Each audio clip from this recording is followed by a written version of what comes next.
रन्जित बसुमतारी बिथांखौ जों सोंदों। बेंटलाव जानाय सेन्ट्रेल एग्जिकिउटिभआव बर'नि देरसिन इसु, बर'नि देरसिन सिमां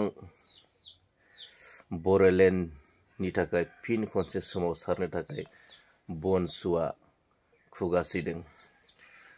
बिनि सिगां जोंनि गोबां माहारियारि आफादफोरा सोमावसारदोंमोन, नाथाय बिथांमोना दिनै जिरायबाय।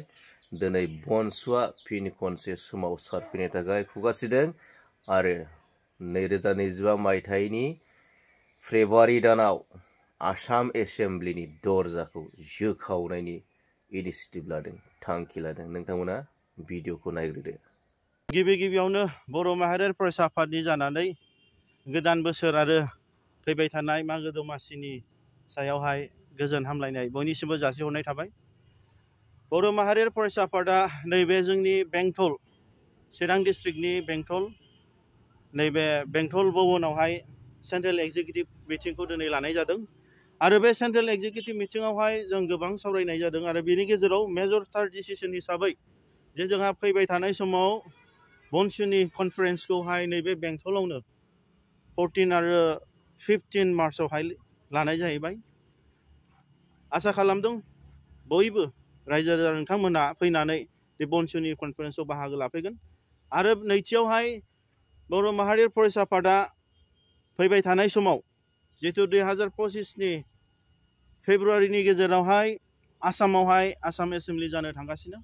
गतिके बेयावहाय बर' माहारियारि फरायसा आफादा गिबि खेब बे बनसुनि देरसिन सिमां आलादा रायजो बड'लेण्ड सेपारेट स्टेट सोरजिनायनि जि थांखि, बे थांखिखौ दिनै दिसपुरावहाय जोङो धरना लाहैनायनि जि थांखि, बे थांखिखौ दिनै जोंनि बे दिनैनि सेन्ट्रेल एग्जिकिउटिभनि गेजेरजों दिनै लानाय जाहैबाय।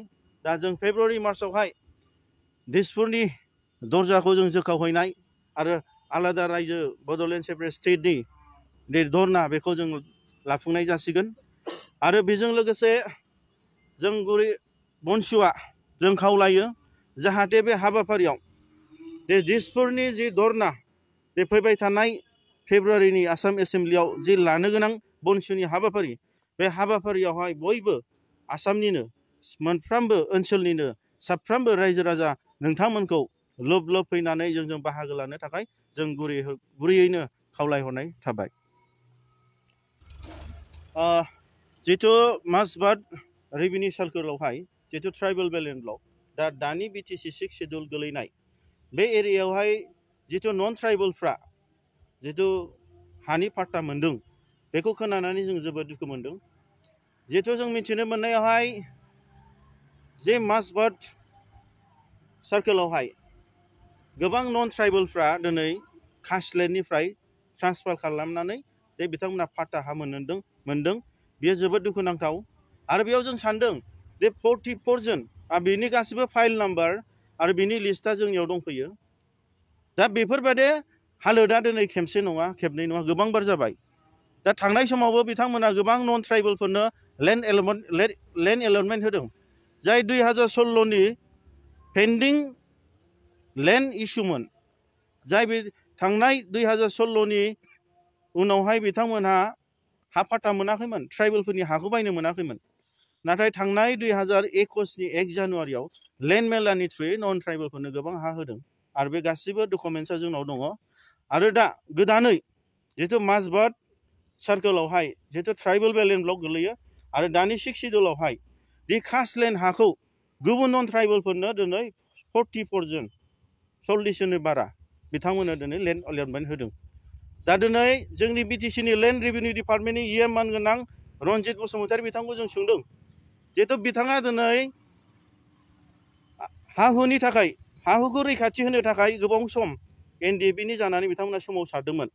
नाथाय दिनै पावाराव थानानै, गोहोआव थानानै दिनै बिथांमोना दिनै 6 शेड्युल ट्राइबेलफोरनि हाखौ जितु भारतनि संबिधानावनो दिनै बिथांमोना मोनामोन, नाथाय बिथांमोना दिनै मा खालामनो सानदों, बिथांमोना स्पष्ट जोंनो क्लियार होनांगोन।